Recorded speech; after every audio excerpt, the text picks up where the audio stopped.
It's your boy, be back with another video, man. What's up, man? How is everybody? I hope everybody's good, man. I am back, evening time, and I have something special for you guys. So if you're watching this now or you're watching this later, it's something special for you. All right.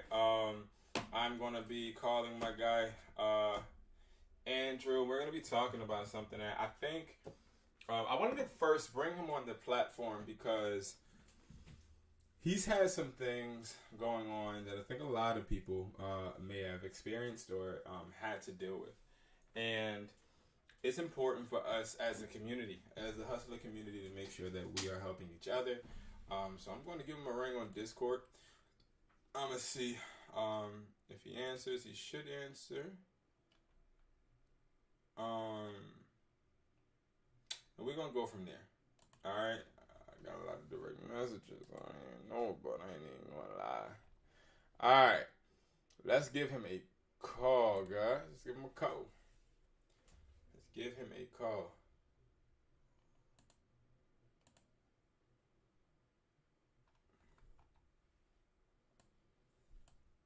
But I hope everybody has had a good day.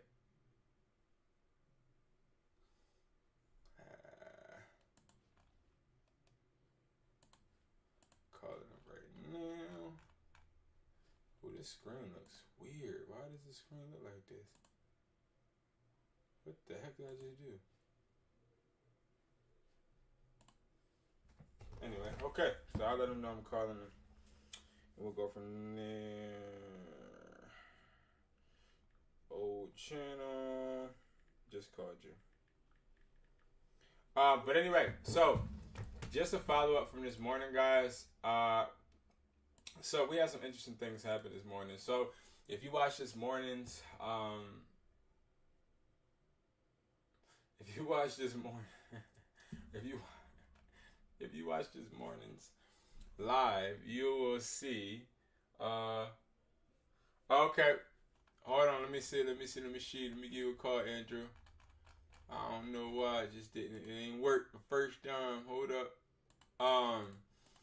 Just to give y'all a recap, long story short, this person with the Apple Watch, at first I said I could do 200, he said 300. I said not worth it at all. And if it changed, let me know. You know, I did my whole let me know thing.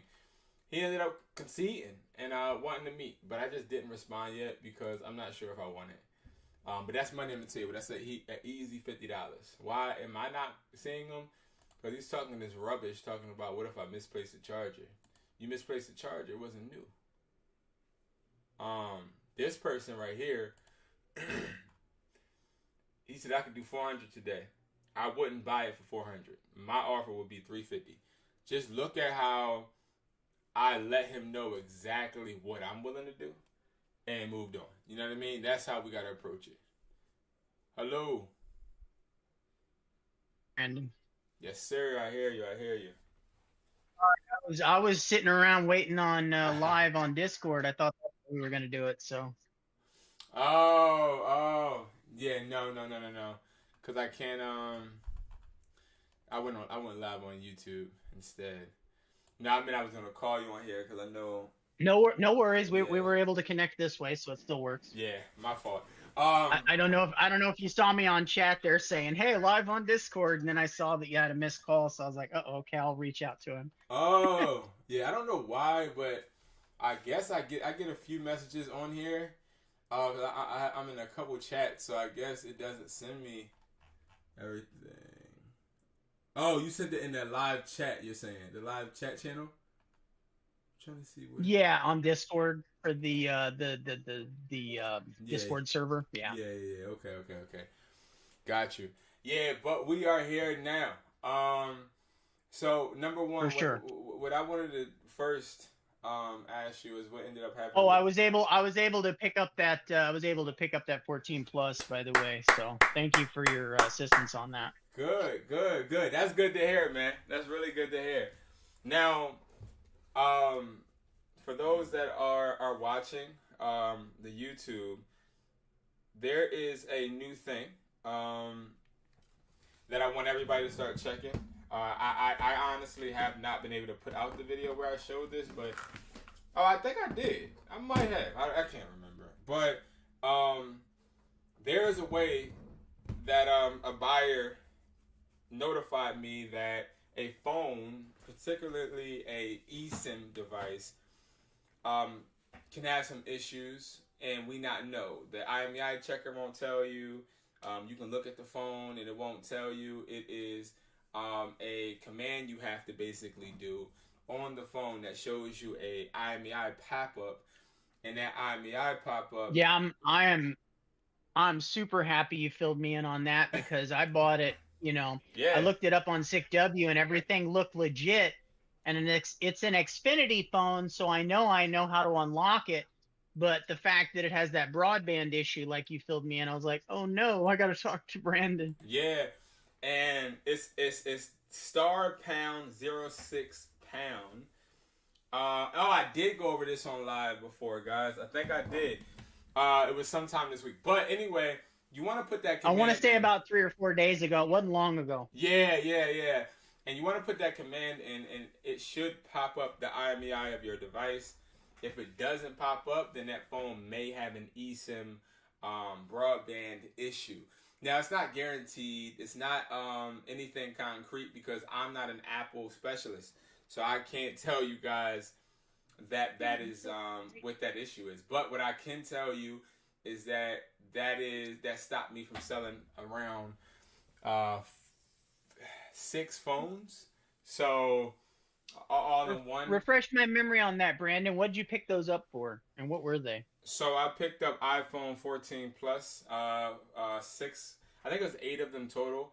I sold 2 to regular consumers. Then I had 6 left, and I went to meet a buyer at the police station. Buyer was like, "Okay, yeah, I definitely want to pick these phones up." So I'm like, "Okay, bet, cool." Ended up driving to the police station to meet this buyer. Mind you, this is a buyer I'm not really familiar with, so I was pretty cool with meeting them at the police station. We met, and the buyer was talking to somebody on WhatsApp. Like, I could clearly see them talking to somebody. So she's a runner, basically. So Okay. she's talking to somebody on there. She's looking at the phone, she checks everything, and everything's good. But then all of us, and then Right. she pulls out the money. So she pulls out the money, gives me the money, but I didn't walk away. And the reason I didn't walk away was because it seemed like she was still looking at something. And me, I'm just not that type of person. Like, I'm not money hungry. I rather do good business than walk away and then her call Right. me, Right. So I just stood there, and then she was like, the IMEI isn't popping up. And I was like, oh, no, you can go here to see the IMEI. She's like, no. The guy on the phone is saying that it may be a broadband issue because this code should pop up, and if it doesn't pop up, there's a broadband issue, and it won't work. It's only good for Wi-Fi. Now, when she said that, I'm not one to argue. I'm not one to make it feel to someone like I know everything. Like, I am a student. I always say my opinion, but if it's something I don't know about, I'm going to listen before I respond or anything. So I'm listening to her, and it's making sense. So what I do Sure. is I say, okay, okay.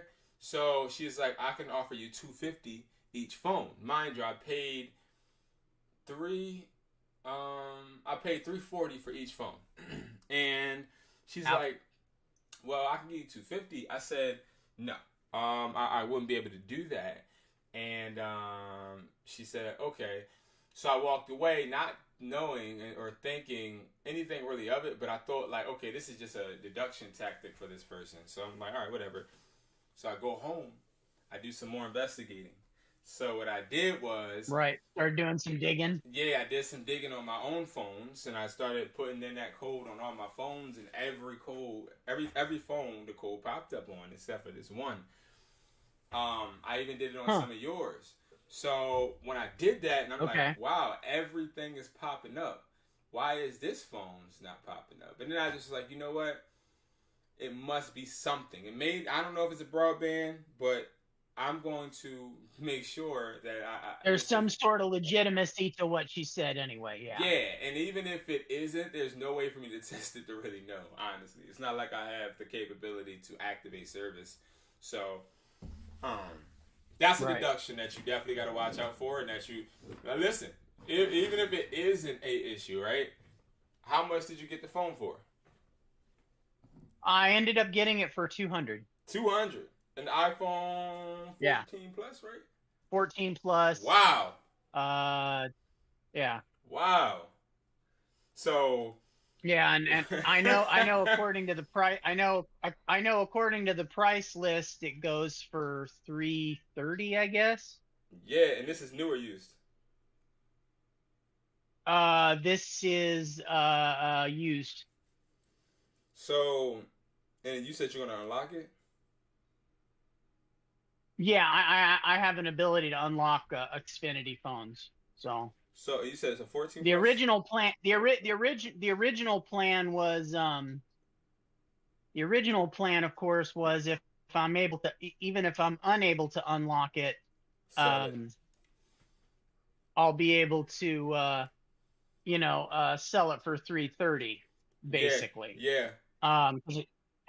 But if I can unlock it, it's worth $410. But then there was this broadband issue, so I'm like, oh shit, I need to figure out what the deduction on that is. And I would say this, man, that's a great buy. That's a good buy. No matter what, that's a good buy, because no matter what, the phone is worth more than $200. And to the seller's credit, she seemed just as perplexed by it. Yeah. If she was shining me on as far as her actually entering in that code the other day, she seemed genuinely confused, because she said like, oh my God, I don't understand what's going on, because I entered that code, yesterday and information popped up, but now nothing's coming up. So I don't know what the hell's going on. She goes, I'm really sorry. I said, hey, I am too. I said, with the 14s and 15s, we're finding out more and more stuff. The eSIMs are just a strange critter. Yeah. And stuff comes up. So. And at the end of the day, that's a deduction, and you made more money. You know what I mean? I'll be honest with you. You made more money. I wish there was.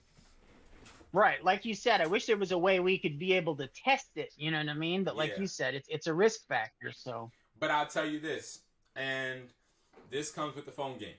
The beautiful thing is it's a risk factor, but the end all be all, you can sell that. Regardless, like you have an asset in your hands, right? You know what I mean? That's gonna make you money, so that's good. Right, I could sell it right now. Yep. I could sell it right now for $330, presumably. Yeah, exactly. So you already have a way. And if I unlock it, I'm gonna make another $80. Exactly. So that's a really good buy. Which I realized technically after the unlock charge that I'm gonna have to pay to get it unlocked is only gonna be an extra $40. But hey. An extra 40 is still an extra 40. Yeah, exactly. It's still an extra 40, and no matter what, it's still a win, it's still a profit. And the whole thing with this live that I wanted to really address, and I said before you got on here, is one thing. Talking to you, I hear a lot of really good points that you make. Like, you make really, really good points that I think a lot of people could benefit from. Because I think they're thinking it, but not saying it. I think a lot of people could have the perspective that you have, or be in a situation that you're in, or have are or have dealt with the situation you're dealing with, and you have a very I don't know what we're referring to specifically, but okay, yeah. yeah. So what I'm referring to is the fact of you having a slow market when it comes to offer up, Oh, um, yeah. and also the whole notion of not really like being so far that traveling doesn't make sense, right? Right, right. Was Frankly, the fact that I can work with somebody in Sacramento the way that I can is has been What's up, huge. Kai? What's up? Yeah, exactly. It's been huge. You got to tap in YouTube, Kai. Um, but yes, it's huge, Don't right? forget to give Brandon some love. We love him like a fat kid loves cake. I appreciate you. I appreciate you. So one of the biggest things, right? That I see when it comes to the whole offer up portion, and also when it comes to how can I do this? Okay, I can put it right here. I will say one thing that I've been doing to try to help with my reach outs is I went into OfferUp and I set up notifications for particular phone models. Yeah. As well as for like Apple Watch, iPad, MacBooks. Yeah. So every time notifications are popping up, I'm trying to reach out to these people, as quickly as possible. And I'm doing it for both the Sacramento area as well as for here, in Washington. So and that brings up the first great point that I want to really ask Andrew is, okay, sure. How long have you been phone flipping? How long do you feel like you have been phone flipping? In earnest, I would say since September, but I started in July with a few successes there. Okay. With minus that MDM fiasco, which you're familiar with. Yeah. All right. So when it comes to, because you're actually at a phase which I consider like the beginner expansion phase, but I really honestly am very, and I want to say this, I'm very impressed. I'm very proud of you. And I'm very impressed and proud of you because, one, if anyone is watching that does not know what phone flipping is, let me just give you a quick rundown. The phone flipping basically is when you're buying a device less than market value and you then are selling it for a 40 to 50 to 60 to $80 profit. So I'll just do this as an example, which I wouldn't buy this, but this is an example. iPhone 12 Pro Max Unlocked Gold. You have the ability to get price lists, right? So it's a price list right here. Buyer's price list. On my website, imusclersmindset.com. I got a buyer's price list. This price list has... Yep. This price list basically, let me pull up the price list. This price list has the market... I'm looking at it right now. The price list has market values of every phone, every device, from iPads, MacBooks, iPhones, new and used, right? So it would say used iPhone 12 Pro Max. That was what I just saw, 12 Pro Max, and it was unlocked. So we could see, like, if it's an A grade, B plus grade, B grade, you see the different prices, right? So let's just say hypothetically, the price market value is $385, right? So what I would do is I would then go with the calculator and I'll type in $385 minus whatever profit I want to make. I'd start an offer myself at about 2.5. Okay, yeah, exactly, right. So 2.5. But I want to show how you get there. So you can start by saying, okay, I want to make a $90 profit, prime example. So this price right here is the market value. This doesn't necessarily mean this is all you're going to get. You can get higher than this. This is just showing you what the market value is. What's up, Kai? Hey, you in the YouTube. All right, perfect. So I would start by deducting what I want my profit to be. So now I know for a fact I'll get at least $385. Now I can deduct whatever I want my profit to be. I deducted $90. So I want a $90 profit. So I need to buy that phone at $295 in order for me to get a $90 profit. So I can then say, okay, let me get some wiggle room. So I know I want to make $90, but I can also minus, what you say, Andrew? I said I give myself about 30, 40 extra bucks. All right, so 40. Let's do 40. So now we minus 40. Now we're at 255. So we know that we would start negotiations at 255. So if I came right here and I wanted to talk to him, I could say, hey, I'll take it for $255. Do you still have the box? Right? And I'll ask, the only thing I do, which you're familiar with, that I've told you, is I also comment when I make my offer, that's what we're buying this model for, because it gives them the inference of social proof, so to speak. Okay. Yeah, and that's okay. Yeah, there's no problem with that. Either or. Again, you'll develop your own personal strategy. Like, everybody will have their own personal strategies. What I do is I only teach foundation. And Andrew, you know that. Like, I let you do your thing. Like, I believe that no matter what, one way isn't the right way, right? And I know for a fact. I just figured the psychology is potentially beneficial. That's why I kind of embrace it. But I hear what you're saying. And you're right. You're right. Like, I've seen you do great things, as far as the scripts and etc. as well, that makes sense, you know? So it makes sense. Completely. So now, right, what I would do is I would go ahead and talk to this person, and they're gonna hit you with something like this. All right, like this guy. So I gave him my offer. I said I'd get it at $350. Now he's ready to meet me. He said, I'm interested if we can meet in a public place. I didn't answer this person because I really don't want the phone. I did this for a live. I really don't want How big was the gigabyte on that? If you don't mind me asking. It's 128. 128. Oh, okay. Okay. But it's just not worth it because we already know, Andrew, we're having trouble moving 112 Pro Max. You know what I mean? So right. It's not, especially at 3.5, like you said. Yeah. It's not worth. Like if you got that at 2.5, it might fly. It might fly, which I think I could have argued this person down. You know, which sure. Again, I gotta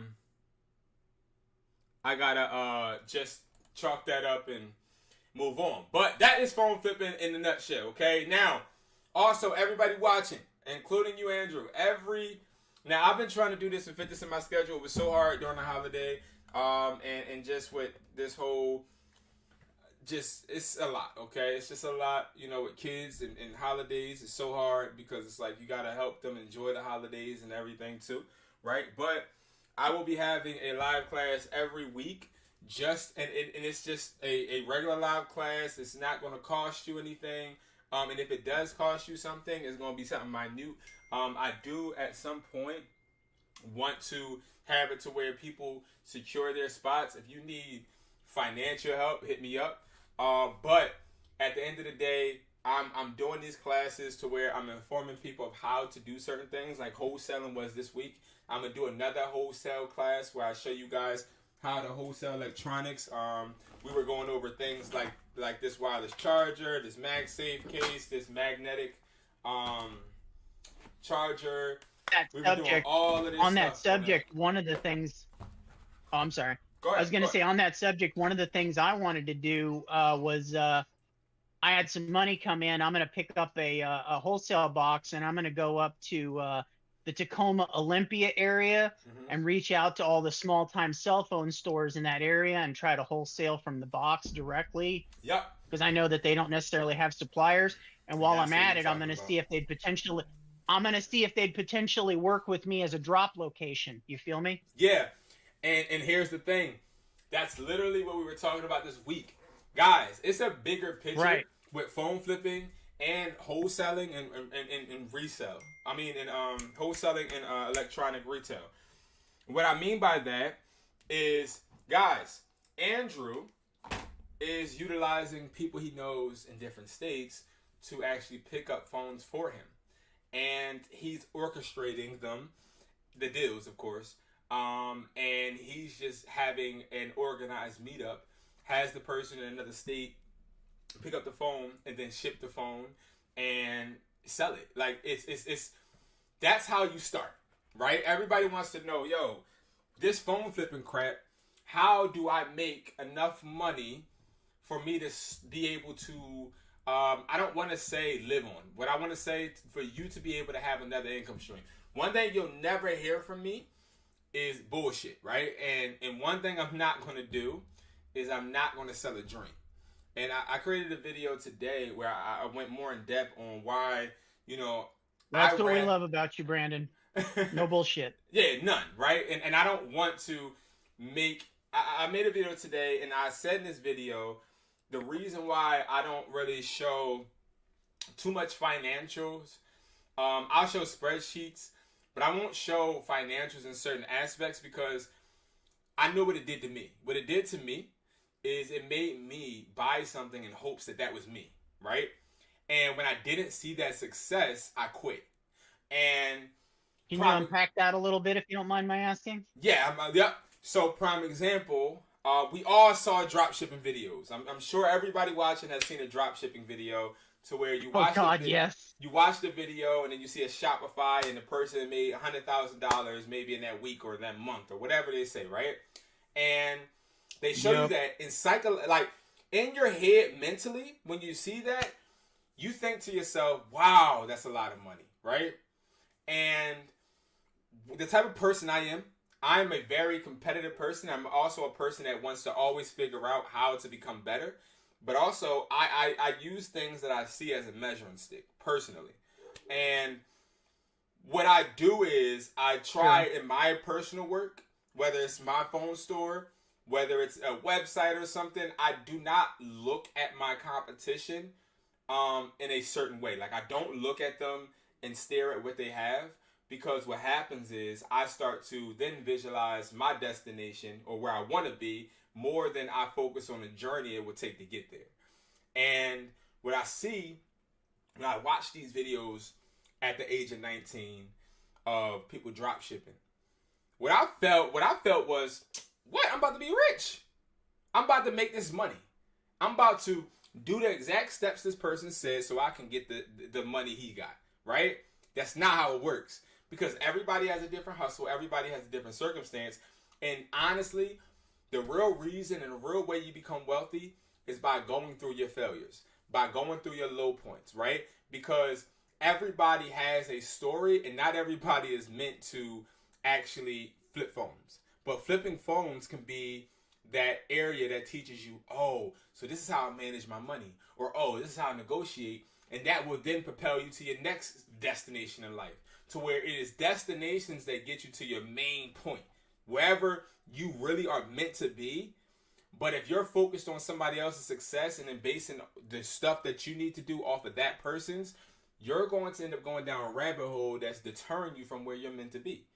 So what I mean is, we have to focus on the steps, the behaviors, the experiences, the failures, the systems, the networking, instead of focusing on what will my results be, or oh, Sally just made $2,300 last week. Why am I not doing it? What am I doing wrong? In essence, you're not doing crap wrong. The difference is that Sally didn't tell you that she has a husband at home that is making $90K a year and she doesn't have to work, so all she does is sit down on the computer and offer up all day. So she has more time than you. But you're judging her. You're judging yourself. She gets to obsess on it. Yeah. Exactly. Yeah. But you're sitting here judging yourself on what Sally does. You know what I mean? And it's like now you get into a depression. Like that's what happened with me. So that's what happened with me. Yeah. With my other and like you touched upon just a moment ago. I know me and Jerry from the group were talking the other night, and we said, you know, this business really breaks down to 3 skill sets that if you can master 2 of those 3, you will smash it.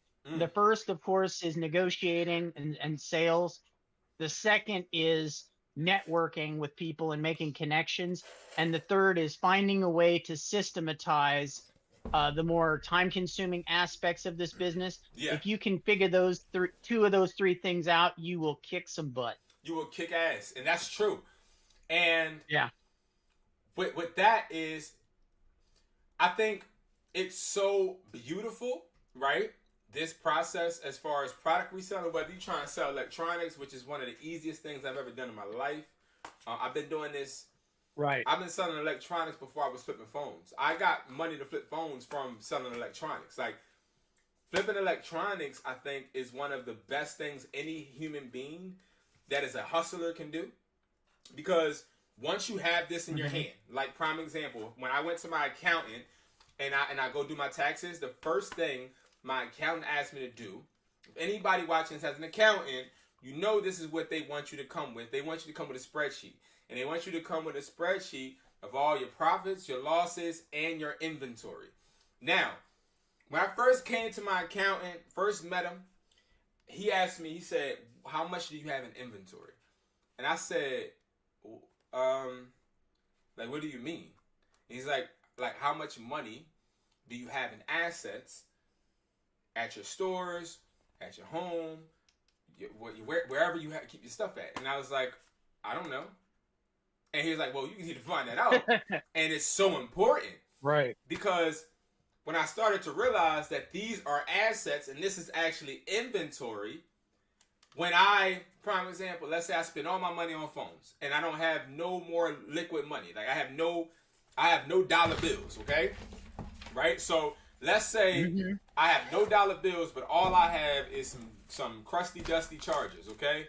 So all of this right here is gone, right? And it's all replaced with, let's say, 500 of these. Let's just say I have 500 chargers now, no money. These chargers are literally going to be assets to me to where no matter how long I sit on these, somebody's going to buy them. Like, no matter how many times somebody buys a charger online, there's always going to be another person that needs one. Always. And when I started to realize that the inventory I have is not just inventory, it's not like I have candy or I'm selling candy or I own a convenience store.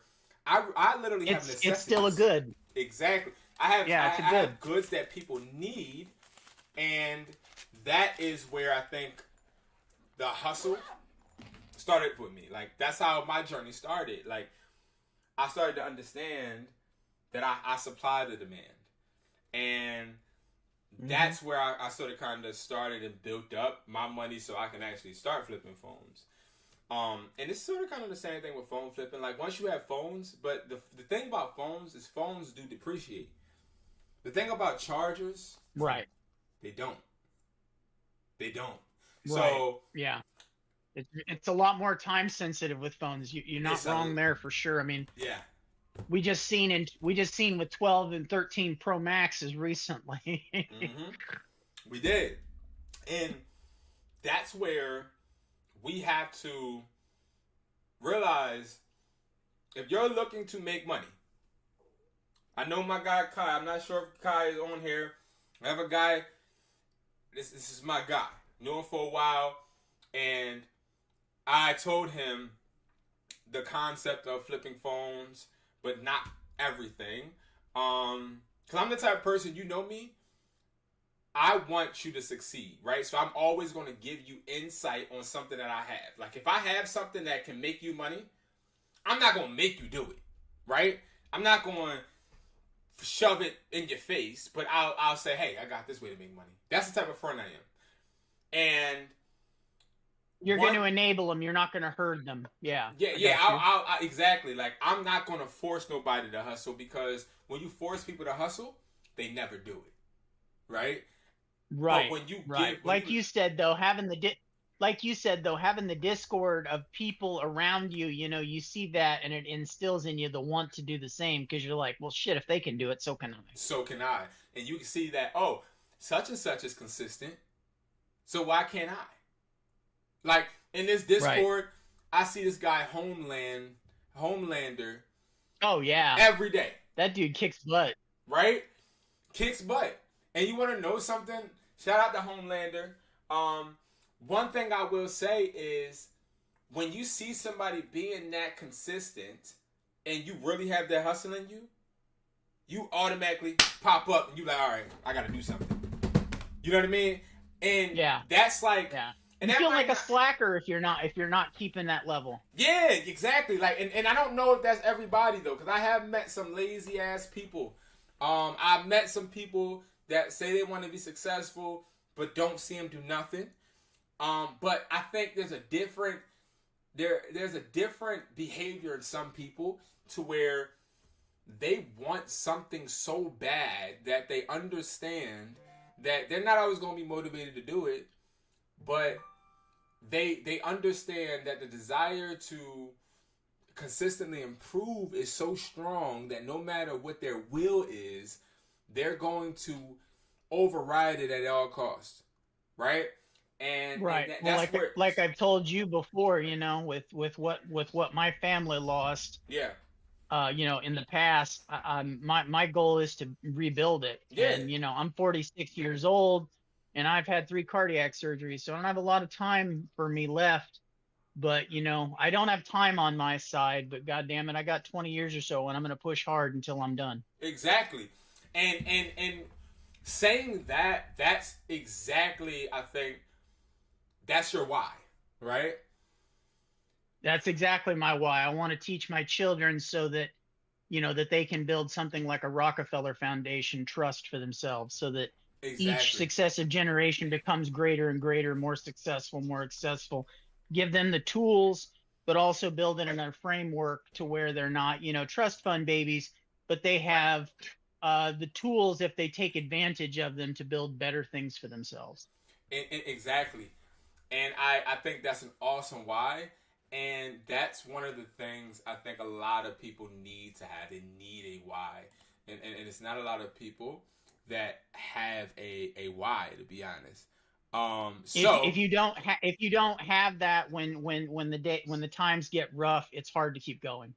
exactly, it's hard to get going because eventually you're gonna want to stop. You're gonna want to quit, but you got to be able to remember Yeah, what the hell you're doing it for. You know.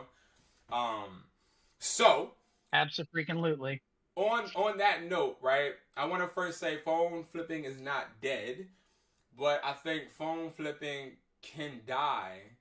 It has a lifespan for everybody, right? Just like anything, everything has a season. Everything, okay? And I'm learning that as a young man. I'm learning everything has a season. Like, I'm not even a finished product. I still go through life in general, learning stuff, right? Like, I am just trying to become better, learning life experiences as I go, but I'm learning everything has a lifespan. And what you want to do is you want to outsource your phone flipping business so that you can further that lifespan in other people. So I'm gonna break that down. So Okay. if you are somebody that wants to make money phone flipping, understand you only have a limited amount of time to be phone flipping. You're not gonna be able to phone flip forever because Sure. eventually you're going to have to move on to something else. If you want to make money and you want to make wealth, eventually you're going to have to move on to something else, right? Now, that is why it's so crucial for you to build a team. And I get asked a lot, how do I build my phone flipping business? Like, a lot. And when people ask me that, it's like, bro, I don't know because I don't know you. You know what I mean? I don't know how you would build your phone flipping business. I don't know if you're social. I don't know if you got people around you that would help you. But I do know. Right. What kind of skill sets they have, whether Yeah, you're able to communicate, whether you're a good networker, etc. it's Makes so sense. vague, you know. Like I don't know much about a person, and if I don't know much about a person, then I don't think that I'm even qualified to give that answer. But one thing, prime example, I don't think I ever heard you, Andrew, ask me, how do I build a phone flipping business? Now, I'm going to tell you why that's important. That's important. Now, Okay. you've asked me, hey, I'm having this issue. You know, it's far for me to go meet people. Right. What are some strategies? You've asked me that, but what you have never asked me is how do I start a phone flipping business? And that has made me respect you more. Now, the reason it made me respect you more is because somebody asking you how to do something so massive, like create a business, already shows me that they're not in the position to start a business. Now, The reason that shows me that is because how can you start something that requires direction if you have none? And sure. I was on a book call with somebody, and they were asking me repeatedly, like, hey, how do you do it? How can I do this? And I already knew they were going to fail. And I only knew they were going to fail because they're looking at me for direction. And one thing I could say, me as a business person, I've never, ever looked at any other individual for direction. Now, have I looked for people? Have I looked for information in people? Have I looked to learn from people? Yes, but I've never looked for somebody to direct me. I've looked to find behaviors in people, see what behaviors I can pick out of that person that fits inside of my makeup and will aid into where I'm trying to go. Frankly, that question is kind of confusing to me because if they've watched enough of your YouTube, as well as potentially, for God's sakes, if they've just reached out and bought your course, that explains that question pure and simple.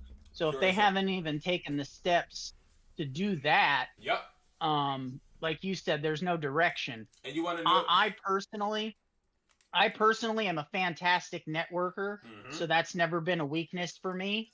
I'm very easy to talk to anybody, any place, anywhere. Yeah.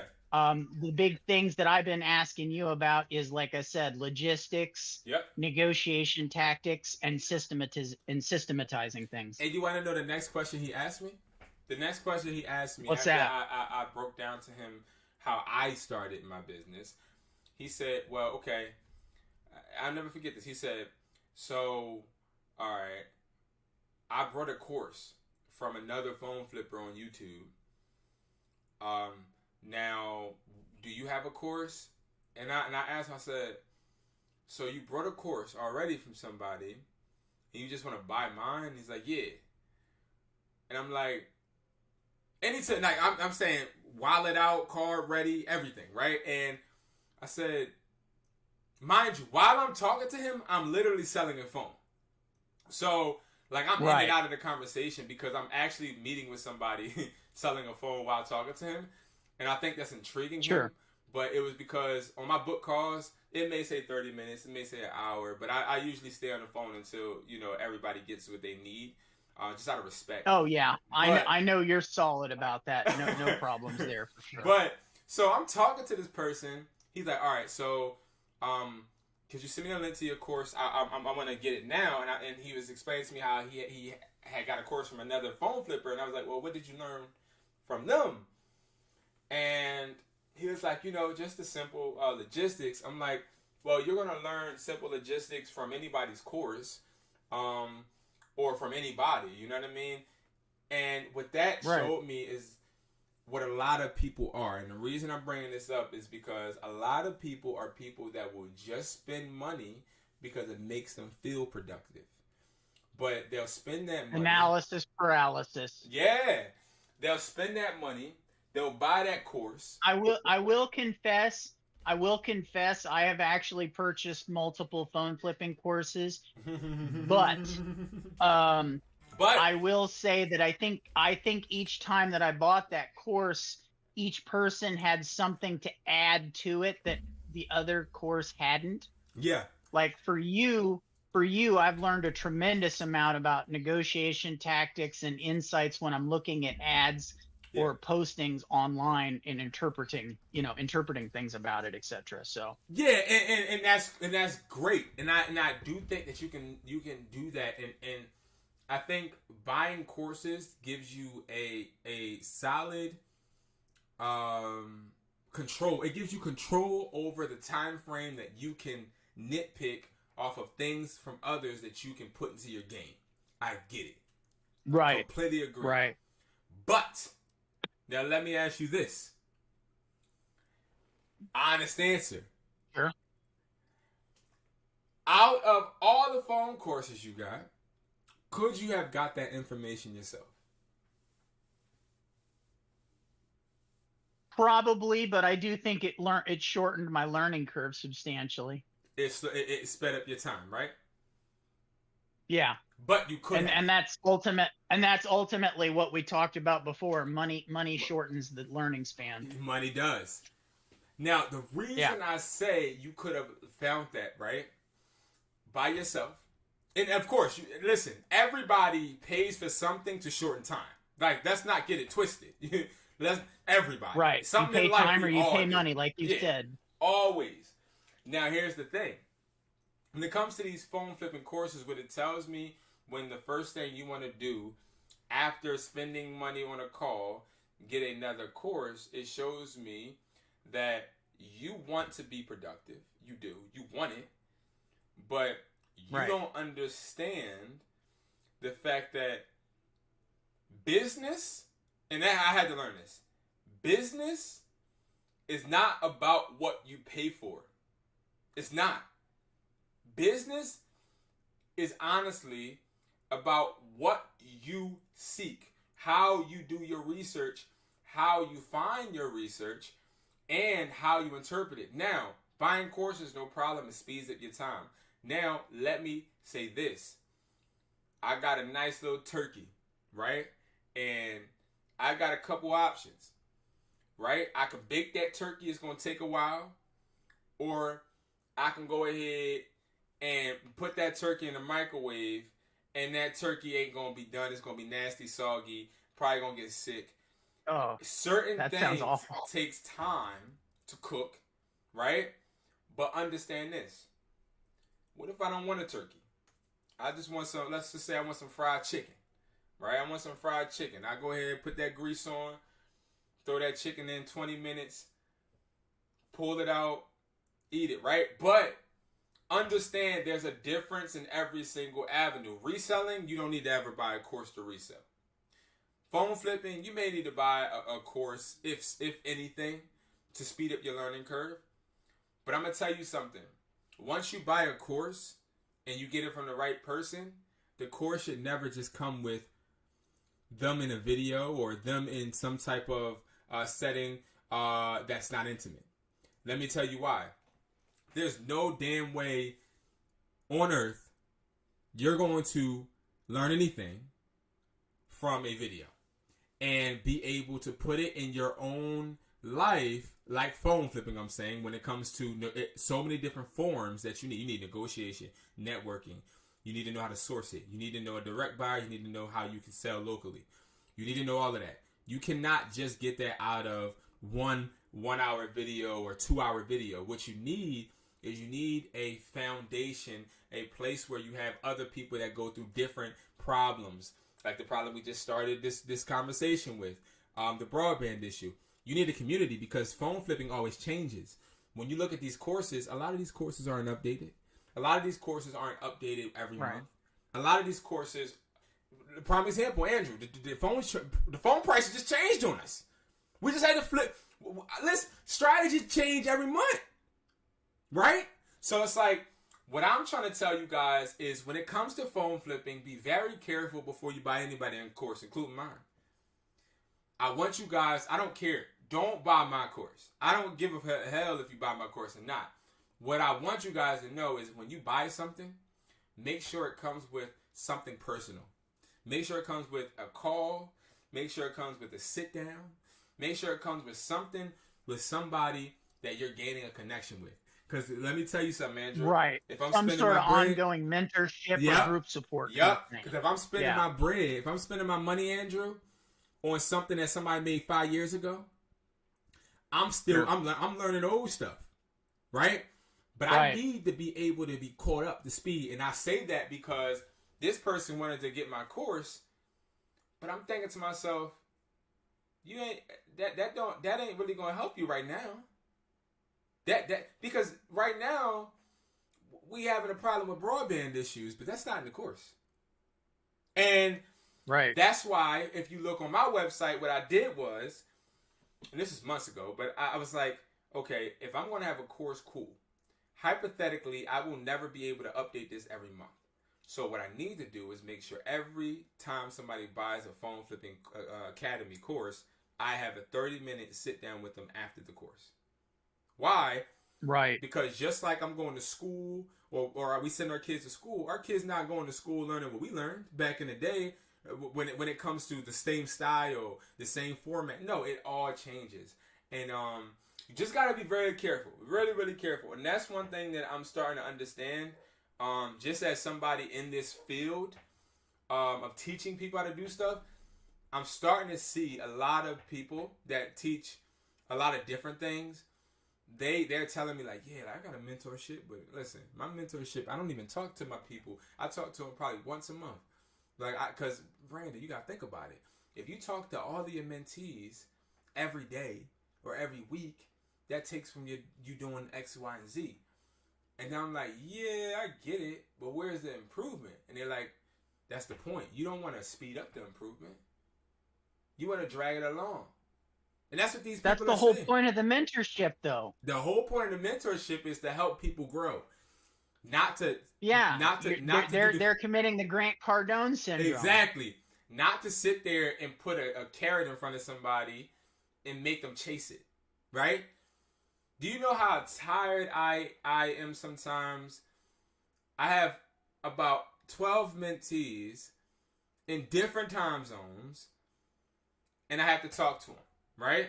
And here's the thing. Some of them and I'm one of the pain in the ass ones. No, you're actually one of the best ones. Some of them are annoying because some of them, they don't want it. Some of them, they really don't want it. Oh, okay. You know, some of them really don't want it. Some of them do. But that's so aggravating and frustrating and hard because some days I'm having a bad day. I get in a fight with my girl. I'm having a bad day, but I still gotta figure out a way to check on people, right? But here's the thing. Right. Stop expecting somebody to be able to teach you something in a course just with a digital product. I'm just letting y'all know. Like, everybody that's watching this, whether you watch this now or later, I just try to keep it 100. That stuff it's not a scam. I won't say it's a scam, but it's just it's unfinished, right? It's unfinished. Don't let somebody drag you along and need them, right? I don't want anybody to need me. I got people texting my phone right now and telling me how much they're making selling AirPod replicas. But you want to know what I'm telling them? Yeah.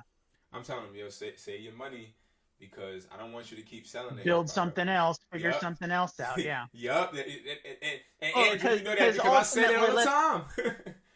Exactly.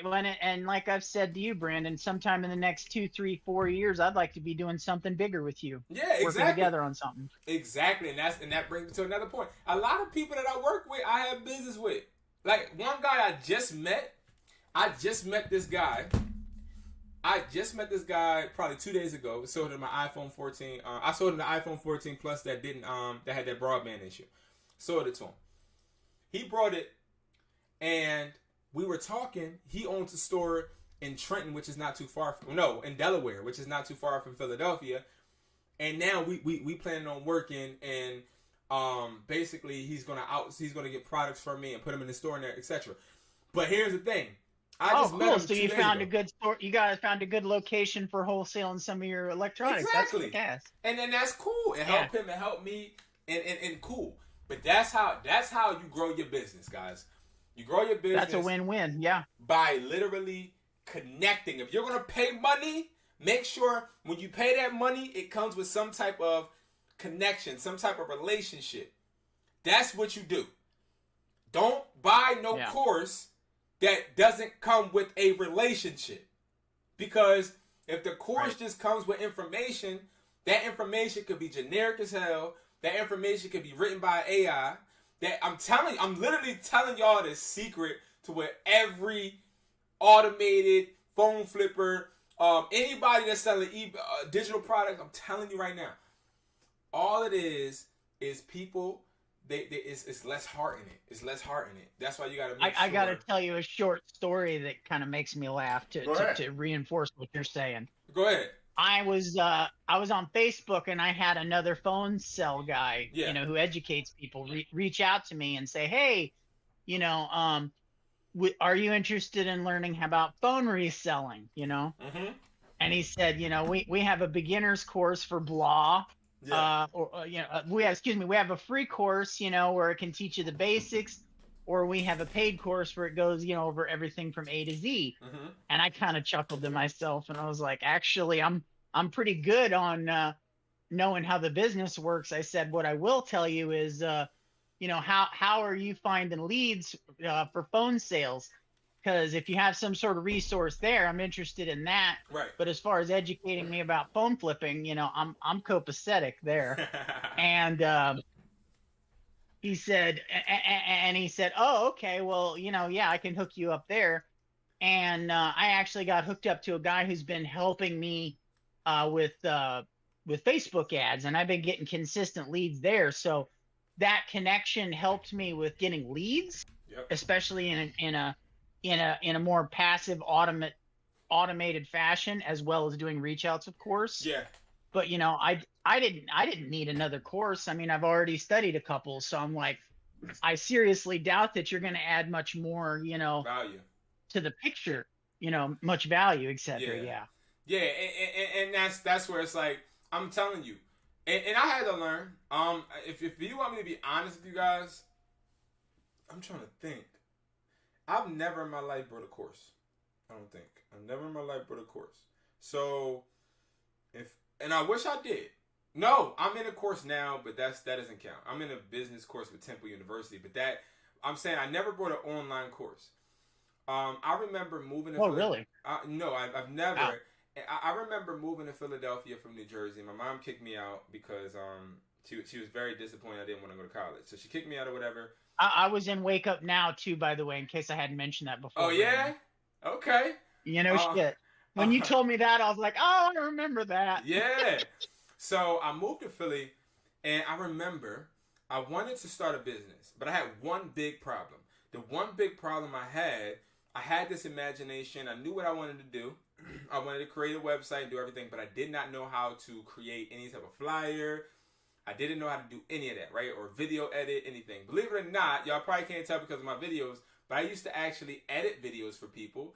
I don't edit my videos now because I don't care enough to spend that time to do it. But what happened was I ended up having to learn how to do Photoshop. I ended up having to learn how to get Photoshop for free, how to get Final Cut for free, how to do all of these different things just by using YouTube. And it took me, I would say, a whole year of literally just sitting in my grandma's living room, writing down notes. And I still have like 5 spiral notebooks full of notes of like how to do certain things. And I wasn't making no money. I didn't have no job. I wasn't making nothing. I was literally just learning how to do the fundamentals for me to be able to start a business. Now, I say that because that took me about a year and I lost a year. And the beauty in what you guys do by getting courses is you're gaining time back, right? But again, what I realized, especially in the phone flipping game, again, I don't care if you don't get my course. If you get my course, it really don't matter to me, to be honest with you, because my biggest thing is I don't want everybody to take my course. Because my course isn't going to make you any more successful than what you're going to be without it. Because it's not about the course. It's about actually talking. Once you get connected with me and once we figure out what your problem is, because we have some people that have negotiating problems, some people that have confidence problems, some people that just have a knowledge gap, some people that don't know how to follow behaviors, and some people that just don't know what a system is or don't know how to create a system or develop the time for a system. It's all different problems and different people. So I had a negotiation story today that was a little funny. Yeah? What is it? I was reaching out to a guy on OfferUp, and I think it was a iPhone 11 64 gig. Yeah. And I told him, if I remember correctly, I said, well, I can give you $50 for this. That's what we're buying this model for right now. Let me know. And he reached out to me and gave me a laughy face and was like, what are you trying to buy, an iPhone 5? Oh, yeah. And I commented to him, I said, an iPhone 5 isn't even worth $50 anymore. You really need to look at the fact that, 15s are out now, that phone, the price has been hurt because the 15s are out. And frankly, that phone just isn't worth that much. And he said, well, you're trying to lowball me. And I said, realistically, in perfect condition, that phone's only worth about $1.50. So, I could maybe do 80 or 90, but that's it. You're not going to get, what was he was asking for $275 for the phone. I was like, your price is in the stratosphere, dude. You're never going to get it. And he goes, well, I know what it's worth. I'm gonna get the 275. And I said, okay, well, good luck with that. Merry Christmas. Right, and that brings us to a good little segue. So understand this, guys. When you look at these prices on OfferUp, if you go to the OfferUp right now, you're going to see some astronomical prices, right? Some prices that don't make sense. We have to look at these prices and understand that it's okay, right? Like if I go to my DM right now, I got rejected all day. I'm not gonna lie. Like, Oh yeah, I got rejected. likewise. Let me see. Where did I get rejected? I got rejected. Let me take a look at my Somewhere. no-nos too. I got rejected a lot today, but like I can't do 350. Some guy told me that I gotta have another phone so he could transfer his service off to his other phone. Like I've got no's, right? But the beautiful thing is, Right. it's okay because some people they think that all right. Understand, business is extremely non-emotional. And it took a long time for me to understand that. Like business is extremely non-emotional. It does. It takes a while to build an emotional shell. Yes. And a lot of these people, they're conducting business and don't know it. So they don't understand that you listing a phone on OfferUp is a business transaction. They are listing these phones with emotion. And that is the reason they send back laughing emojis or FUs or whatever they send back, because they don't understand that this has nothing to do with personal. I had some people not respond to me today because they felt as if I was disrespecting them. I had a guy that didn't want to sell me a phone because even after I made a good offer, he didn't want to sell me the phone because he felt like I was playing around or whatever, right? But it's like you are taking this to an emotional level because you are a consumer. And Right. that's why when you start phone flipping, It blows my mind. It blows my mind because I have ads up, saying we buy and sell phones. yeah, And they will reach out to you all day long asking, oh, can't you do 2? Can't you do 3? Can't you do this? But then when you make an offer to buy their phone, they get so pissed because you're not treating it like it's a Cadillac. But boy, they'll sure piss and moan if you don't give them the sweetest deal they've ever seen. You know what I mean? right, The exactly. hypocrisy is huge. The hypocrisy is huge. It is huge, and that's where it's like it takes a while to understand that you're gonna hear no a lot. Like in business in general, you're gonna hear no a lot. You're gonna fail a lot. You're gonna take a lot of money losses, and you're going to go through those pain points, right? So this person right here got an iPhone 14 Pro Max, 512 unlocked for $800. This person has this phone here for $800 because they think that this is worth $800. Now, granted, What phone is this now? A 14 Pro Max, 512. Now, granted, Oh wow. let's be honest. Now, the pictures I see here are they're pretty nice. But I will tell you this: no matter how nice the pictures, no matter how many good reviews this person got, no matter how nice this person is, the phone is not worth that. So it's like, Right. I will say to their credit, at least it's unlocked, because I can't say how many times I see that price on a locked phone. Right. Prime example, I got somebody that I sold a phone to yesterday, and that person hits me up. And it was actually about, he hit me up and asked me, do I have any 13 Pro Maxes unlocked? And I was like, oh, I do actually. Andrew, so it was yours. So I was like, okay, yeah, I got one. So I told him that. And he said, how much? And I said, 600. He said, oh, that's too high. I said, okay. I said, the lowest I could do is 500. So me saying that, he was like, hey, we just did business, da da da. I'm like, yeah, like that's literally the lowest that I can go. Like that's the lowest that I can go, and I'm waiting to hear back. At that point, we're just getting money back. Yeah, exactly. But I was like, and I'm waiting to hear back from him. And please God, right. And the point of me bringing that up is just understand that sometimes you're going to have to just say what it is. Like you don't understand how many times people come into the store and they come with a banged up phone that's worth $20. Right. Like they'll come with an iPhone 15 Pro Max 512 or 1 TB, pristine with the box and everything, but it's iCloud locked. Mm-hmm. And they'll be like, "Hey, Right. I want to sell this." And do you know how nerve-wracking it is as a beginner to be like, "All right, I can give you 150," and for them to look at you and Right. say, "What? This is a Yeah. yeah, it's iCloud. I can give you 150." I tell them every time it's a parts phone. It's locked, brother. Yeah, and it is it takes a lot as a phone flipper to have some balls to be able to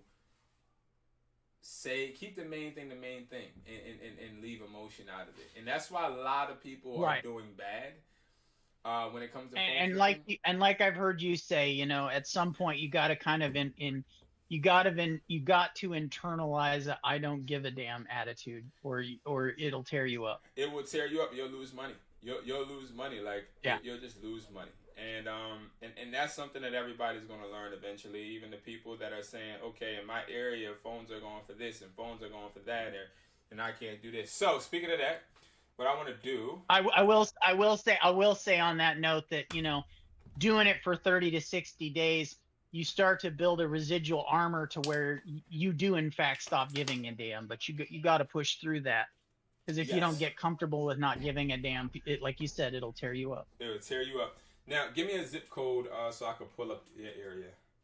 All right, let's check out SAC first. Let's try 95621. 95621. Okay. Apply. All right. We are there. All right. Should pop up Citrus Heights. It pops up. All right. So we're at Citrus Heights. Okay, cool. So now we're gonna start looking for some phones. Now the reason we're doing this, I usually look about 20 miles local. 20 miles. Now why not 30? Yeah.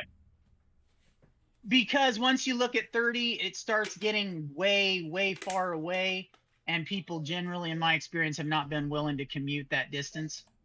Okay. All right. So now we're there. 20 miles, Citrus Heights. And we're going to look for iPhones. Now, tell me about this area, Andrew, that has pain points. What pain points does this area have?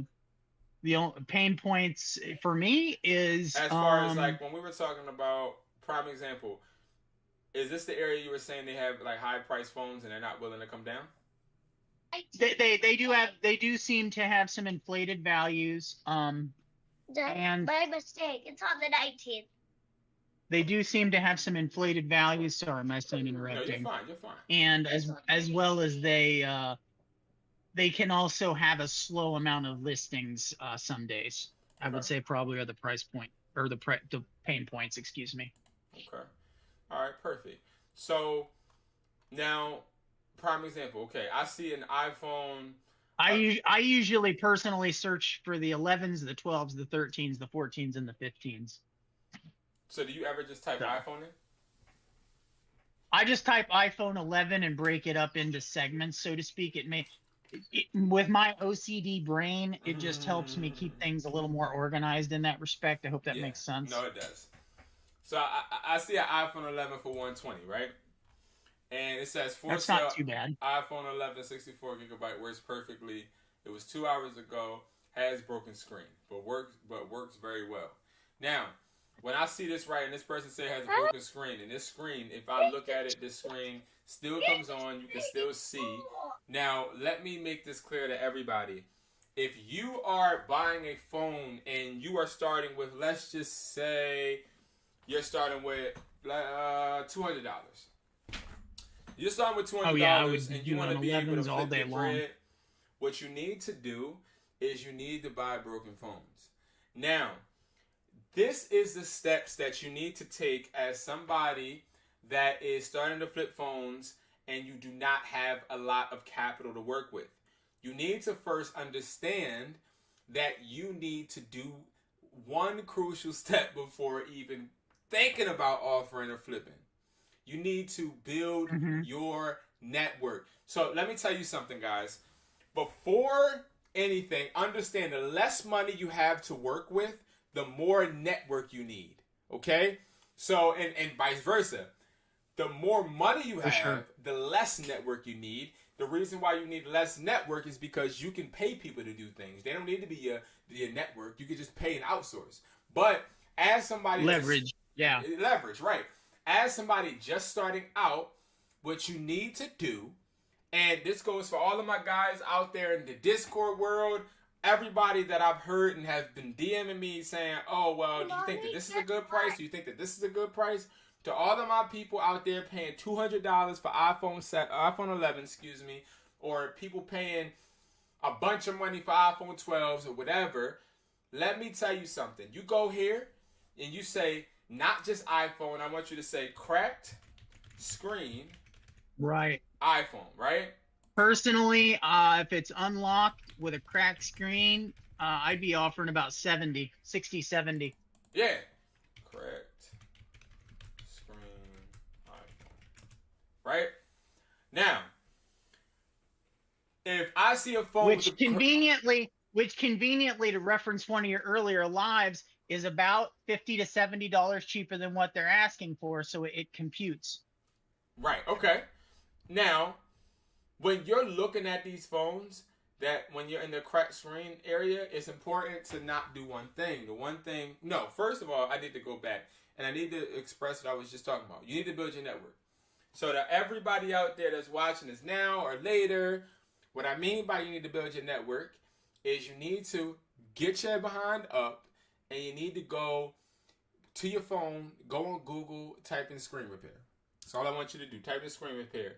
I need you to write down the top 5 screen repair locations near you. And I need you to go there. And I need you to ask to talk to the repairman. Okay? And when you go to talk to the repairman, I need you to literally say, "Hey, my name is such and such. Just moved in the area. I am a phone buyer. And I'm looking for a repair store partnership. Or I'm looking for a repair store that I can partner with. When I have broken phones, I need the devices to be fixed. And I wanted to work out a deal where if I bring you a certain amount of cracked devices, we can work something out to where I get a discount, right?" Now, let's just hypothetically say that doesn't work. This is what you do. Say, "Okay, cool. So let's build a relationship with the person." A lot of people ain't going to just do something for you when you ain't giving them nothing, right? Why would somebody give you a discount and you haven't technically did anything for them, right? So what you need to do is you need to start buying phones. Okay, now I'm talking about you need to start buying iPhone 6s, 7s, 8s, 8 Plus. Now, why would you buy those? Because they're going to cost the lowest, right? So you buy an iPhone 8 Plus, unlocked. I see one in Elk Grove for $190, okay? I look at this post and I see that this person took it down from $250. I know this person is obviously delusional from the rip. I know that because for you to have an iPhone 8 Plus in general in life listed at $250, you are off your rocker. Something is wrong with you. Yeah, okay? You are. Yeah, like that makes no sense. But it says unlocked. Maybe 100 if it's in great shape. Yeah, maybe. But unlocked to any carrier, 64 gigabyte, great condition, no cracks, has screen protector, includes a phone case. I don't need the phone case, number one. Number two, I would not offer anything but $50. Now, you might be like, "Brandon, ain't nobody about to sell me this for $50. You might be right. But let me tell you something. If you understand the value of a system, you will understand the law of averages. And what I mean by the law of averages, the law of averages states the more you do something, the more you have a chance to convert. Now, from my experience, the law of averages... Jordan Belfort 101, 10% close rate if you stay consistent. Yes. So I would every single day look for iPhone 8s, 7s, or whatever that's in your budget and offer $50. Let me tell you what's going to happen. You're going to end up finding somebody that's desperate, and they're going to say, "Okay, I'll do it." And when they do it, you're going to take it to the repair store. And when you take it to the repair store... Especially, presumably, if you look for listings that are 2+ weeks old. Yeah. And you're going to take it to the repair store. They're tired of waiting. They're tired of waiting, right. And that's the thing. Time, money. Time versus money is always the main factor. So you're going to take that phone that you buy, you're going to take it to the repairman, you're going to say, how much to fix this? Repair person going to give you a price. It's not going to be over $100. It's not going to be over, it shouldn't be over 60. But let's just say they say $60. Let's say they say 50, whatever. All right, that's a $100 investment you just put in that phone. You then going to list that phone back up for $100, right? To recoup your money. Now, you just paid a premium price or paid the regular price for this repair, right? So now what you're going to do is you're going to literally have made a connection with this repairman, because I hope while you're there and he's fixing your phone, you're talking to him. You ask him questions, just becoming cool and familiar. Stop by every once in a while. Stop by every once in a while when you're passing. Hey, man, what's up? Just checking in on you. Good? You Gucci? Cool. Boom, boom, boom. Leave. Right? The more you build a rapport with somebody, especially a repair person, I'm going to tell you this. The one thing about repair people is they love to make side money. Understand this. Think about this, guys. What happens when a repair person gets off? Does that mean that their tools don't work anymore? No. Sure. So, if you gain a connection with somebody that can fix phones, whether it's them getting on or whether they're at work or off work, guess what, guys? Ding, ding, ding. Side gig work. Now you have a connection. So, Andrew, look on the chat. Okay. Somebody's saying something to you. So yeah. I've heard about that, Chuck. Sorry. If you want to reach out to me on the Discord, I'll talk to you about it. Yes, sir. But yes, so it is the point to where you gotta start to make some type of connection. Once you make that connection with that repairman, I'm telling you right now, it's over. But I will tell you, every repairman makes money on the side. I'll just say that. I'm gonna just say that. There's no guessing in that. I've been in the repair business for almost 10 years, longer than that, to be honest. And I'm gonna tell you this: they all love making side money. I have problems with my guys because my guys try to steal my sales and stuff. That's just how it works. It's the same thing with photographers and stuff like that. Like, they're always trying to do freelance work. So that shouldn't be a problem. So if you're just starting out, that's what I would recommend you to do. Like, phone flipping stuff is so easy. Now, when it comes to these phones, Andrew, I'm not seeing nothing too high now. I'm looking. I'm trying to find something. I'm not finding anything that's really too high. Like this iPhone. You mean besides that inflated iPhone 8, you mean? Yeah. Give me another area. This set area is pretty good right now. That 14 Pro Max seems high. Hold on, right here, right? 800? Yeah. Okay. So, all right. So iPhone 14 Pro Max, dark gray, 256, 100% battery health. Phone is in great condition. It's unlocked to any carrier. Phone does not come with a charger or original box. That's your deduction right there, right? So the way that I would approach this, now I'm not going to message these people because they're going to look and see I'm from Philly, and 9 times out of 10 they're not going to message me, and also it's going to mess up. People say the same thing to me because I'm in Washington, and I'm like, yeah, but I have somebody meets up with you. Yeah, like it's going to mess up my whole thing. But one thing I will say, right? The one big portion of this is I see this is listed 3 hours ago. I would then look at Johnny B profile. I see he only got 1 phone listed, but he has 14 sold, which means this person is reasonable. He has things sold, so I would assume this person is just inflating the price to make sure he gets what he wants. Now, what he wants, I'd probably say, just a guess, he probably wants around the $650, $500 range. Now, the phone is not even worth that, right? So what I would do is I would take advantage of the fact that he does not tell me technically what carrier this is, because he's saying it's unlocked. But if it's unlocked, which is really ironic, is I don't know how this person got this device unlocked without getting it from Apple. Maybe this person did. It does say SOS in the corner, which means it shouldn't have service on it, right? And I also see the 3 near the settings, which technically can mean that it's saying connect What's to iCloud. SOS about? Some insight there, Brandon. So SOS is basically stating that it doesn't have service currently. Now you'll see SOS pop up on your phone if you go into like a dead area or something like that with an iPhone. But when it comes to this SOS, it's showing me technically it may not have service, which is great. But I have to now pay attention to his background, which I see he's in the house, which is a good sign. As long as I don't see this person in the store, I'm good. Now, if I saw this person in the store, I already know to stay away from it because they already had a little profit margins they need to meet.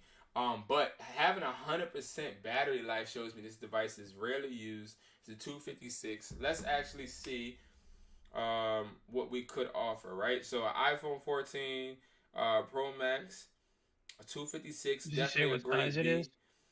So we could say the market value would be around like 630, 650, right? So if it's around 630, 650, right? I would take this phone. I would tell him, hey, I can offer you $500. And I would say, is there a reason why it doesn't come with the original box or a charger? Question mark. Now, the reason I ask that is, 1, I want him to respond. 2, he's going to decline, maybe. But if he declines, my next thing that I would say to override that objection is going to be, okay, cool, I understand that you don't want to take that deal. So what I'll do, knowing that I'll get around 630, 650, I'll say, all right, listen, I could do 550, but I need the IMEI. Once he gives me the IMEI, I'm going to check that IMEI. I'm going to go to the IMEI checker that I always preach about, and I'm going to look for a deduction. Now, if I can't find nothing wrong with this phone, and this phone is completely perfect, I'm just going to leave it at, all right, I only can do 550. Hit me up if anything changes. No matter what, you're never hurting yourself walking away from a deal. Honestly, all you're doing is putting yourself in somebody else's head. And they're going to be thinking about, okay, well, maybe I should hit this person up every single day it doesn't sell. So understand you can. That's what I love to do. I love to walk away from sales because the amount of people that hit me up on my slow days, a day that maybe I ain't buy a phone, I'm like, dang, I ain't buy a phone. Ding, ding, ding. Hey, this is the guy from OfferUp. You had told me that. You're talking about how you leave your follow-up info? Yeah, I love that because it always comes at a time needed. And the more you do that, and I have been doing that religiously. That's how that 14 Plus came about, actually. Really? That's so awesome to hear. Yeah, the more you walk away from a deal, the more you are putting your business card in somebody's. It's like leaving your. And believe it or not, the original price we were talking was $290, and I ended up getting it for $2. So. Dang. See, yeah. That is awesome, yo. That's an awesome price that you got that phone for. I do want to say that. That's an awesome price. It helps take the hurt away from that 12 Pro Max and that 13 Pro Max. That's for sure. Listen, I know. Trust me, I know. It's hurting me every day seeing them. Yeah. Now, well, I know you know. I mean, those 14 Pluses are hurting you based on that broadband. Oh my God, yes. But I was happy that I sold one. But I sold most of them to the guy that I'm working with in Delaware, actually. So that's good. That's good. But that's the way I would really negotiate it. Any type of price that I see high, it's okay. It's okay because you understand that you giving somebody more than what they deserve makes you a loser. Right? That's the way I think of it. Right. Like every time, because sometimes I really do be feeling bad. Like somebody will say, "Oh no, like it's barely used." I'm like, "Dang, he is right." Like just now when it was the 100% battery life, I'm like, "Dang, I ain't seen 100% battery life phone in a while." Like, dang, this person must have not used the phone at all. But you want to know something? It doesn't matter because if I give that person $600. And I can't sell it for $600. Buyer's not going to show you any love. Exactly. The buyer ain't going to have no remorse for me, right? So we can't have no remorse. Business is business. Yeah, exactly. Exactly. To quote Marlon Brando from The Godfather, it's all business. Yeah, like, and it is what it is, you know. Um, and I think that's the best strategy to take, especially in these areas where prices can be very inconsistent.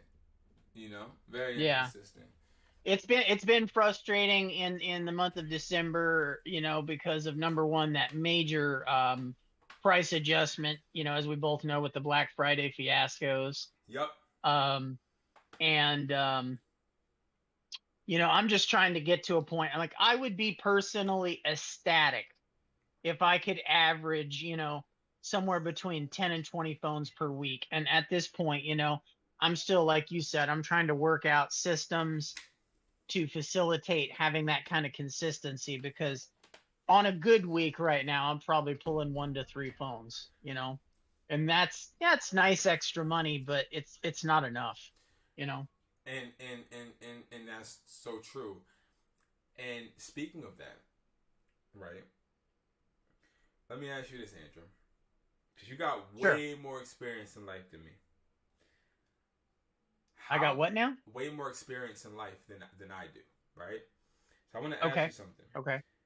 How Sure. long has it taken you to develop a system for your family? And what I mean by that is what time the kids go to bed, or what is the technique that you guys do, like who's cooking dinner, or having a system that works for you, for your wife, for your kids, that makes the whole household cohesive, right? How long do you think it took you to like build a cohesive structure for your family?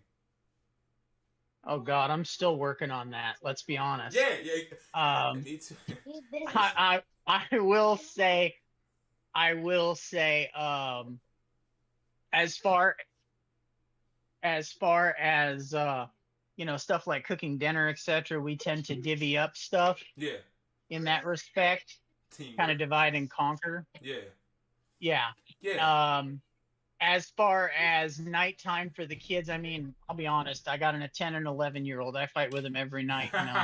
There have literally been nights that I seriously quote. I don't know if anybody here on is familiar with it. Look it up on YouTube by Samuel L. Jackson's "Go the F to Sleep." I have literally uttered those words to my children, like, yeah, go to sleep before I strangle you.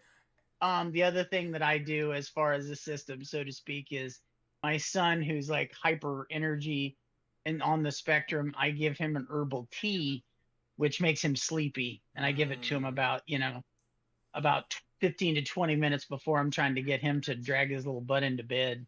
Right. Because every night, it never fails. He's like, oh, I need a hug. Oh, I need to brush my teeth. Oh, I need to play with the dog. I'm like, no, you need to get your ass in bed.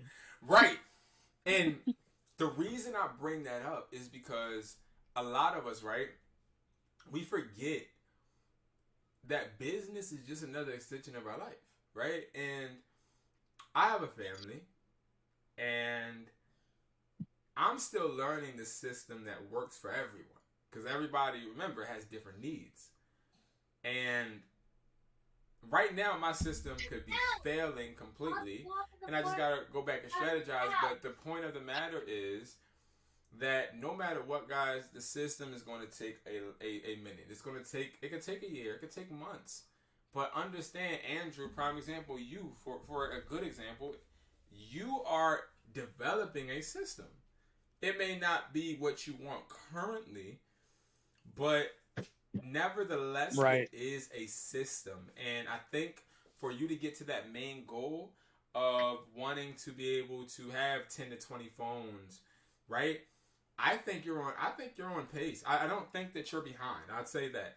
Because I think I'd rather have the mistakes, I'd rather have the losses, I'd rather have the little inconsistencies and the problems while you're getting 1 to 3 Well, phones. I know if this idea works as far as going up into the city north of me, and trying to resell those electronics wholesale to smaller cell stores, etc. Yeah. As well as reaching out to pawn shops in the area. if I can figure out a systematized approach to building those kinds of relationships, I guarantee I will talk to you and share it so that other people, you know, in the Discord can start building that kind of relationship in their area. Yeah. Because let's face it, especially I know me and Jerry talk about it, having to drive long distances to meet up with people. You know, when gas is as high as it is, especially if you're, you know, somebody in California. I mean, I'm in Washington and here it's over $3 a gallon. But if you're going to drop spots once or twice a week versus potentially having to meet up with people every day, it can be potentially life changing as far as being able to do more business. Exactly, and I completely agree. And I think that's where, like, the Discord, prime example, it helps people. If you're not in Discord, join that Discord, guys. Because one thing I will say about the Discord that I see is a lot of people learning their own identities and also learning different people's system and implementing what they can use out of other people's systems and putting it into theirs. And I think that's the first thing as somebody that doesn't want to have a failed phone flipping income stream needs to worry about. Worry about what your system is going to be. Your system is so important. And even me personally, I'm still working on perfecting mine. Because one thing your system does not need is to revolve around you. I'm going to say it again. No, preferably not. Yeah, one thing your system never needs to do is revolve around you. Because once your system revolves around you, once you go through something, everything crashes. You don't want that to happen. And take that from somebody, because remember, all I speak is the lessons I've learned, right, in business. And I've learned that I'm going to have bad days. I'm going to have days where I just want to not work. I'm going to have bad days where I might be depressed, because I go through a lot of emotions, just like all of us, because I don't like to make myself seem or sound like a pity party, right? We all got a past. We all have bad things. I need to send you some more memes and cheer you up. No, I'm just saying. No. It's just, and you do a great job at that, and I appreciate it. And it's like everybody goes through something, right? And that's the reason you never want your system to go just around you or based upon just you. You always want to have different. And ultimately, if the system relies upon you, you have to have your pulse on it constantly, which means it takes your attention span. You want it to be hands off. You want it to be hands off because, yet again, just like you guys pay for courses, why wouldn't you want to pay for somebody that's going to manage it? Pay somebody that's going to manage relationships, that's going to help you continue to grow. And guess what, guys? That is where you want to be. That's where you have to be if you want to build this. Phone flipping, if you want to really make a good amount of money, like how people try to show you they're doing, like you'll see like thumbnails where people got phones all the way up to the tip top of their head, or they got a whole car full of phones, right? All of that's cap. Now, here's the reason I say that all that's cap. Not one person can do all of that. I don't know if y'all know that or don't know that. Not one person can successfully flip their way to a six-figure business. No way. Because, see, what will end up happening is you're going to lose track. You're going to get your ass arrested. And you're not going to be able to consistently be consistent because you had your head going and buying phones from every which way. Now, the reason I say you're going to get arrested is because let the cops see you with 3,000 phones in your trunk. You want to know what automatically they're going to do?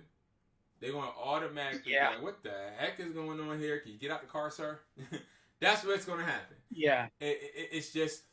It's all about understanding that, like, what you're getting here, especially in this live, y'all, is a bunch of truths that have been kept secret, to be honest. Like, a lot of people, I've met... Gatekept. Yeah, gatekept. Yeah, exactly. Me and Jerry were talking about the other night is that, you know, it's very frustrating in this business. There's a lot of gatekeepers. That's one of the reasons that's why I was drawn to you very early on, because I realized that, you know, yes, you make people, you know, put in time and money for the information because, like you said, people don't value what's given freely. Yeah. But You're also not a gatekeeper. Yeah, no, I appreciate that. And you want to know something? At one point, What's that? at one point, you know, I wanted so hard to be a gatekeeper. And you know why you end up wanting to be a gatekeeper? You end up wanting to be a gatekeeper Relevance? because you're not confident in yourself. Because you're not what? You're not confident in yourself. That's why. Do you want to know why you want to gatekeep? You want to gatekeep because you don't want people to surpass you. You don't want to. You want to. See, I always thought of it as the aspect that people were trying to stay relevant and maintain control. And you want to know why you want to maintain control? You want to maintain control because you want to always suppress those below you. And the reason you want to suppress those below you is because if you feel like if they get higher than you or they perform better than you, then that determines your worth. And also, that determining your worth means that technically to them you're no longer needed, and you are scared of that.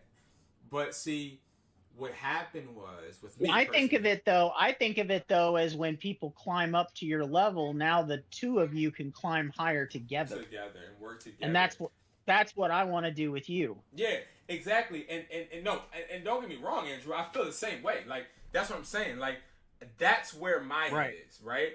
But when I was young, my head was completely in a different realm because I was more like I was just coming from high school. I was playing basketball. I was into competitive sports, and I started to bring that competitiveness into the game until you realize that the more you compete and the more you look at everybody as competition, the less people start to gravitate towards you. One guy, when I will never forget this. I first started my first phone flipping video. It was this guy named Ralph. His name is Ralph, and he's like a phone flipper, or he was a phone flipper. I don't know where that bum is now, but he's a phone flipper.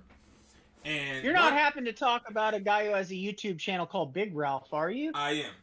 Yes. So I know. I watch that guy sometimes. Yes. So he hasn't put out videos in a while now, though. So because he's a fraud.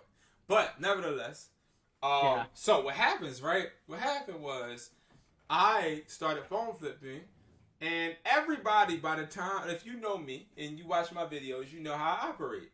The way I operate is I'm going to look at what's working, and I'm going to try to improve it. So I was watching a whole bunch of phone flipping videos, and I could already pick out what's real, what's fake. And I'm like, okay, I like this approach, but I'm gonna make it my own, right? So I have to say, I got to make a comment though. What happened? Which is, I feel like the more I talk to you and the more I realize how many people you know, I feel like if you look inside the world of phone flipping, Brandon will be found there. Yeah, I believe so. I do. But right, this guy. I looked at his videos and some other people's videos, and I was like, you know what? I like this about this. I like that. Remember, like I said, guys, I like to network and then find what's good that people are doing and try to pick that out. And then if they're doing something bad, I just leave it alone. Best practices, totally. So I'll never forget this. I was just trying to phone flip, you know what I mean? And the guy calls me out. He's like, yeah, this guy's copying, such and such is copying my videos. I guess because he didn't like that I was actually exposing that he was in the back of a cell phone store at one point, trying to flex with phones. Oh, no. And I didn't say his name, though. But my title was very close to his title. And he got upset. Now, that was a clear person that I felt like was trying to gatekeep. And what I mean gatekeep is they wanted to trash somebody that they didn't know, that didn't call them out, but they tried to trash me because I think they understood I was a threat. And, you know, a lot of us hustlers are going to be a threat to somebody in some capacity because of how good we are, how complex we are, how calculated we are. And that's why people will always gatekeep in this phone flipping thing is because they don't understand where the power is that we possess. That honest, because I'm still going, he's not, right? Right. And it was at a point in time to where it's like, you know, I had to tell him, like, because I'm not a fighter, you know, I'm more of a lover, but I do have a different side, right? I won't lie and act like as if I'm an angel. I'm not an angel. I am somebody that I treat people accordingly. You treat me good, I treat you good. Exactly. So, you know, it got to a point to where it's like, you know, at the end of the day, it's YouTube, you know? But I have people that I've mentored that are making YouTube videos that don't even comment on my Discord no more. But I've mentored them. I taught them things. We've networked. We talked. I showed them this, showed them that, and now they're making YouTube videos and they succeed. And I am completely happy for them. I'll never mention their name as if they're lower than me. And that's what I think it shows, that you're a product that can help people grow. And before I get off, I want to share one more thing with everybody. At one point, I had this T-Mobile third-party partnership where I was able to sell T-Mobile in my store, right? And when I had this partnership, my stores were the top stores. Okay, they were the best stores. Everybody in my stores was kicking ass. Okay, everybody.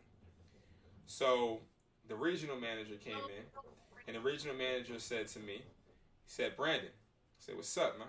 You know, I was cocky. I'm like, "What's up, man?" You know what I mean? You came here to give my people their props, right? He's like, "Yeah, man, y'all doing great." I was like, "Thank you, I know." And Thank you, I know. Yeah, I'm like, I know, because what my main goal was for T-Mobile to end up offering me, I wanted to have my own T-Mobile third party business. So I wanted to own T-Mobile stores. That was my dream at first. Gotcha. That was like my biggest dream, is I wanted to own T-Mobile stores. So I needed to show T-Mobile that I can do that, right? So talking to the regional manager's like, "Yeah, Brandon, just want to say you're doing a great job, man." I said, "Thank you." He said, "So who's your highest seller?" I was like, "My highest seller is me." He was like, and this is like a while ago. He's like, "It was you?" I was like, "Yeah, it's me, man. I'm teaching everybody. You know, I know how to do this sales thing, man. This is what I do." And okay. Right. And he was like, "Well, I'll be back in a couple more months, and you continue doing what you're doing." I was like, "Okay. Do you think that we'll be able to talk about a third?" He saw you needed people to perform besides just you. Yes. So what ended up happening was, I asked him, I said, "So the next time you come, do you think that we can talk about a T-Mobile third party partnership?" You know, I knew I would have to spend some money to get like the T-Mobile what you call it, the T-Mobile branded stuff and all that. So I wanted to try and like get him to make a verbal commitment so I can get my funds in order. And he was like, "Well, not yet, because I need you to be a leader." I'm like, "What you mean, bro? Like, right. I'm already leading." He's like, "Yeah, you're leading, but you're only leading in you're a doer." Yeah, you're only leading in the leaderboard, but others under you aren't. And that was the thing that changed my life. That was the thing that made me stop trying to take things over and understand I have to stop trying to control everything, but instead pass things down that I know and watch others flourish. And you need capable aides. Yeah. Yes, you need to be able to project your success on others. Once you can project your success on others, you are a brand. You are a business. Right. If you lift others up, you by extension will be lifted up. Exactly. And that is the reason why I don't gatekeep, because honestly, I gatekept because I felt like, in that situation, I felt like, you know what? I gotta be the highest seller. It's my store. I got to, right? When in essence, no, buddy, you don't, because you can't do everything on your own. What happened when you go on vacation? You have to make sure that 3 to 5 people in that store can all do well. Exactly. And And that's what I learned. So like whoever needed that or whoever My could wife, use my that. wife will shake. My wife would shake her head about this, but I compare it. You know, she'll shake her head about this. I compare it to the mafia. You need capable capos. Yeah. No, you're right though. You're right. And if you don't, Yeah. when you get locked up or you get in a jam, your business goes down. Your operation will go down because you don't have capable Yep. leaders that can actually handle business while you're gone. Um, and Yeah. and, and, Yeah. and you got to be able to project on others, or you don't own the business. You can't own the business, guys. You can't. So everybody that Yeah. wants to know, hey, how do I start this and do this? Focus on perfecting it yourself, and then I want you to sit there and look to see if you can actually go ahead and show somebody how to do Each it. other. And you want to know Right. something about you, Andrew, that I hope that you see is you're doing that, and you doing that shows. I hope so. I hope so. I mean, it seems like it. So if that is the case, you got to realize that that's a skill set that not everybody possesses. You know, not everybody possesses, and people actually are right now working at a job for 28 years in the same position because they can't seem to make the people around them better. So understand that's the first thing to financial wealth. Because what's that guy's name? Warren Buffett. Warren Buffett is a prime example, somebody that I was recently studying. Because I didn't know nothing about Warren Buffett. I didn't know nothing about my guy Warren. But when I started to learn about him and his system is so free. He allows people to do what they want. But he also understands that when people do what they want and they're successful, not to touch it. But if they do what they want and they take freedom and become irresponsible, they can take your whole organization down. But you got to give people freedom, and you also have to give people the option to learn with you and build with you. But control is going to ruin your business. So don't try to control everything, y'all. Understand phone flipping is it's a long game. It's a long game. It takes time. But once you get it down pat, I'm telling you this, once you get it down pat and you start to actually get people that can help you with it, I'm telling you right now, that's where the money is. Yeah. That's where the money is. I actually have a step today that was some progress too. In addition to picking up that 14 plus for 200, Yeah. I got the customer to agree to take a picture.